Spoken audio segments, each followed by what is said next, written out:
राज्याची सद्य परिस्थिती काय आहे खरोखर? म्हणजे वेगवेगळ्या योजना आम्हाला पाहायला मिळतात, त्या योजनांच्या अंमलबजावणीची आश्वासनं दिली जातात.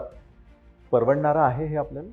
एक तर विरोधक म्हणून मी नाही बोलत, ते data speaks louder than words. Data True. केंद्र सरकारचा सांगतो, माझं नाही. बजेट जेव्हा मांडलं जातं त्याचा डेटा तुमच्या सगळ्यांच्या समोर असतो. हो.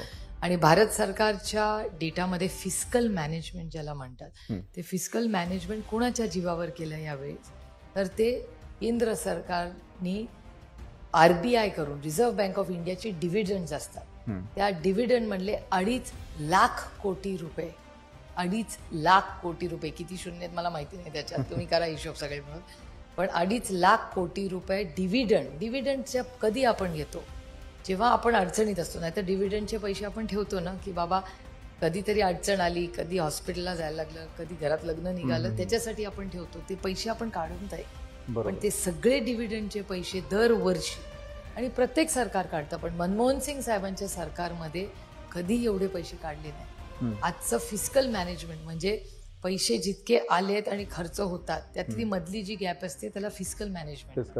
तर फिस्कल मॅनेजमेंट करण्यासाठी ते 4.5-6 पर्यंत ठेवण्यासाठी 2.5 लाख कोटी रुपयाचे डिव्हिडंडचे पैसे RBI कडून घेतले. त्याच्यावरच ते सगळं चाललं. आणि प्रत्येक राज्याला लोन वाढवून घ्यायची मुभा दिली. त्याच्यामुळे आज इथे जेवढे बसलेत किंवा भारतात जेवढे नागरिक आज आहेत त्याच्या प्रत्येकाच्या डोक्यावर आज लोन.